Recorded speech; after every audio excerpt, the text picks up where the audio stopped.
वो करता है। यही है सीएजी रिपोर्ट। इस सीएजी रिपोर्ट में 40% ऑफ ऑफिसर्स ने जो तिजोरी को लूटा है, क्या प्रधानमंत्री को पता नहीं चल रहा है? उसी के लिए हम लोगों ने ये बोर्डन लगा कर रखा है।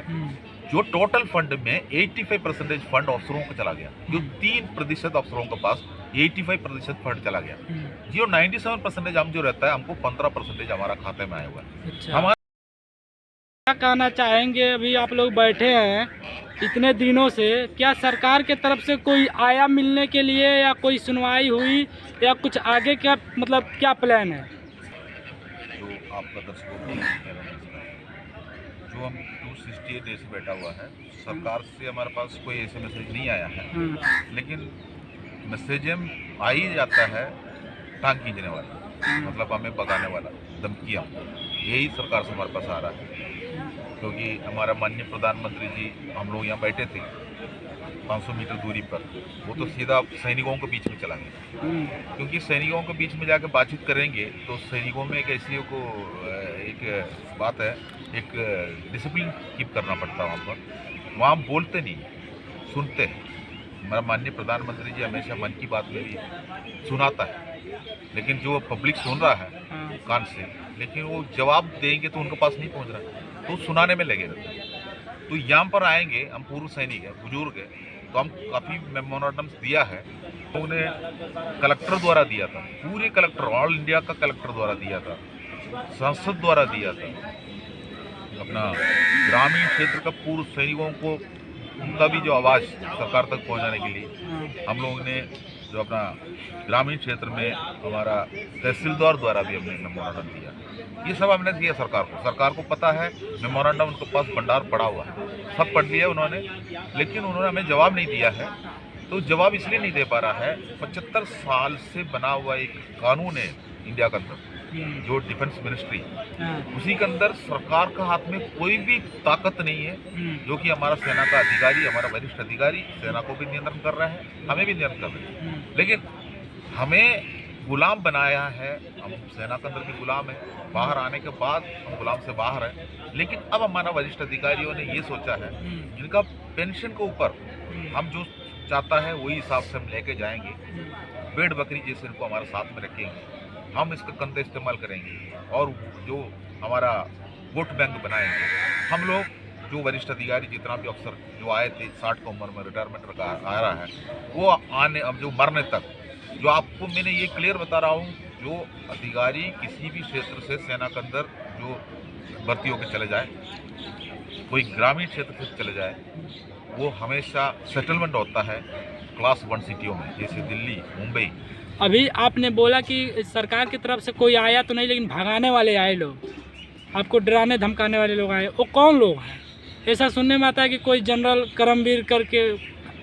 हमारे बीच में एक बात मैं आपको यही बता रहा हूँ, जो हम लोग कुछ लोग चालाकी होता है, हर डिपार्टमेंट में होता है, आप जानते हैं, हर डिपार्टमेंट जो सरकार के पास हमारा पुनर्वास करने के लिए 100% कोटा तो आएगी। पुनर्वास कल्याण, पुनर्वास कार्यालय सब बना हुआ है, हर जिला में है, जिला सैनिक कल्याण है और राज्य सैनिक बोर्ड है, केंद्रीय सैनिक बोर्ड है, इसमें पूरा हमारा अफसर रहता ही है। लेकिन एक बात ऐसे है, ये हर जगह पर मान लो हम 100 आदमी को सेटलमेंट करना है तो वहाँ 10 आदमी कोई कर सकता है, 90 आदमी को नहीं कर सकता।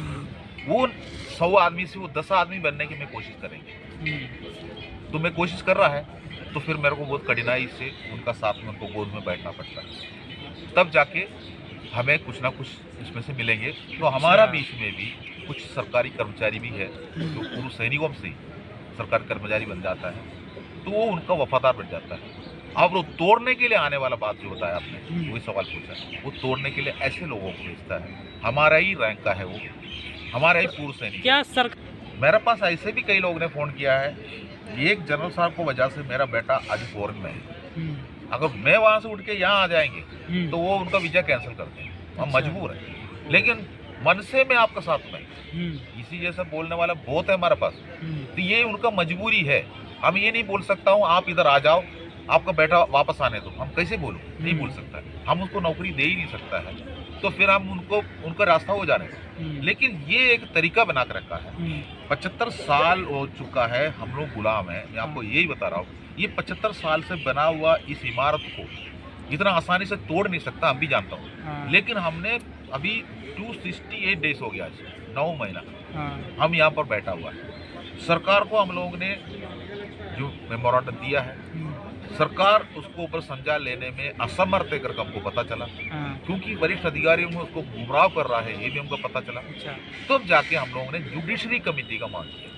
मतलब सिर्फ कुछ अधिकारी लोग अपने निजी फायदे के लिए सरकार को भी गुमराह कर रहे हैं और आपको भी नुकसान हो रहा है। बिल्कुल। हाँ अब हमने क्या कर दिया, सरकार के पास अगर पैसा नहीं है, हम तो पैसा के लिए बात नहीं कर रहा हूँ, हाँ हम पहले से भी यही बोला, हम पैसा के पीछे बात नहीं कर रहा हूँ। हम्म, देखो, अगर मान लो हमारा जो मांग सरकार के सामने रखते हो हाँ और सरकार पैसा नहीं है करके सरकार हमारा मांग के ऊपर हमारा प्रतिनिधित्व करने वालों को बताना है। ऐसे नहीं है जो हमारा जो निचले रैंक वाला उनका जो मांग है वो हमारा अधिकारी ले जाके पूछे। अधिकारी क्यों पूछेंगे, हम भी पूछना है। हम पूछने के बाद सरकार बोलता है हम हक देने के लिए असमर्थ है, तो हम उसके साथ में समझौता करेंगे, क्योंकि हमारा देश है, हमारा देश है, हम करेंगे। लेकिन हमारा अधिकारी क्या करता है, वहाँ जाके रखेंगे फाइल को, वो उनको ये बताएंगे हमारा में 3% हम अधिकारी है, 97% हमारा जेसीयू जवान है, हाँ। जो निचला रैंक वाला है। ये अलाउंस आप उनको देंगे हाँ तो इतना अरब करोड़ रुपए आपको खजाना से जाएंगे। हाँ अगर इस 3% को आप इतना दिएंगे हाँ तो आपके इतना जाएगा।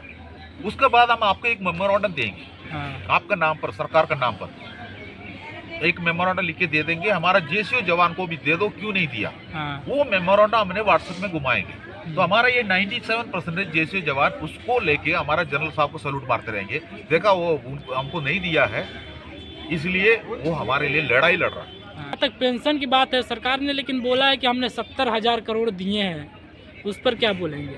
उसी के लिए हम लोगों ने ये बोर्डन लगा कर रखा है, जो टोटल फंड में 85% फंड अफसरों को चला गया, जो 3% अफसरों के पास 85% फंड चला गया।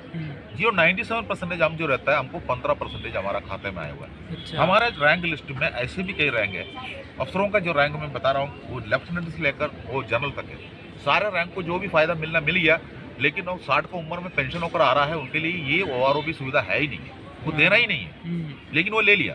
लेकिन हम लोग जो 35 की उम्र से लेकर 50 की उम्र तक हम पेंशन होकर आ रहा है, 90% 40 की उम्र में निकलता है। जो इसी जैसा हमारा दूसरा पुनर्वास नहीं है, हमारा नौकरी छीना गया है, सब कुछ हो गया, तो हमको जो पेंशन देना तो OROP के हिसाब से प्रधानमंत्री जो बोल रहा है बिल्कुल सही बोल रहा है, वो 17,000 करोड़ दे दिया होगा, लेकिन किसको दिया है यही तो हमने मांग कर रहा है। वो मांग उधर लिस्ट बना के हमारा अधिकारी उनको गुमराह कर रहा है, तो हमारा वरिष्ठ अधिकारियों पर हमें विश्वास नहीं है, तब हमने जुडिशरी कमेटी का मांग किया है।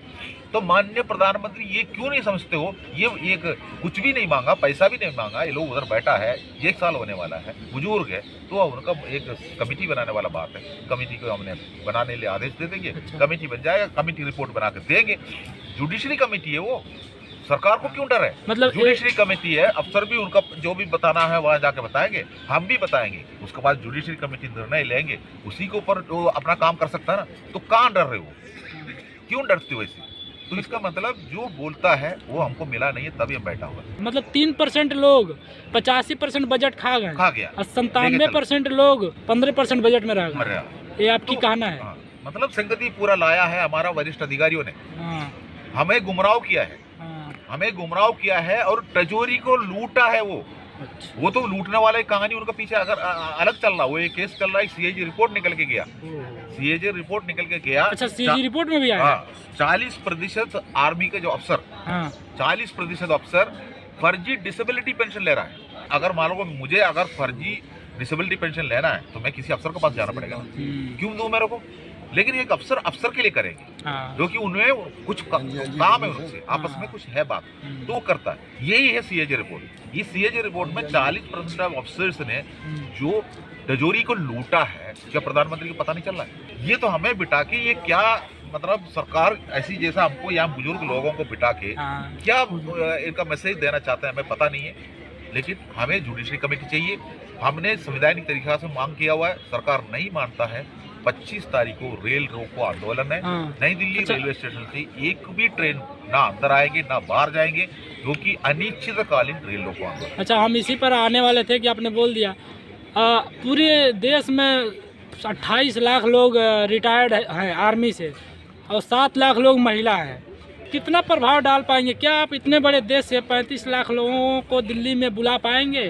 30 लाख लोग तो नहीं आएंगे, 3 लाख लोग यहाँ पहुँच जाएंगे। अच्छा। उसमें कोई शक नहीं है। हाँ। सब तैयारियों में लगे हैं। हाँ। जो आपको यहाँ पर जो हम कम क्षण से दिखाई दे रहा है, आप ये सोच रहा होगा पत्रकार आपने बताया कि 3 आदमी बैठा, 4 आदमी बैठा। हाँ। हम लोगों ने खुद ही यहाँ सांकेतिक धरना का परमिशन लिया है। हाँ। 10 आदमी से ज़्यादा हमको चाहिए नहीं है। हाँ। क्योंकि हमारे पास फालतू पैसा खर्च करने के लिए नहीं है। हाँ। रेल रोको आंदोलन के लिए लोगों को अपना अपना जो क्षेत्र से आना है, बैनर तैयार करना आना है, गाड़ी घोड़ा खाना पीना सब चाहिए, तो वो उसी में तैयारी में है।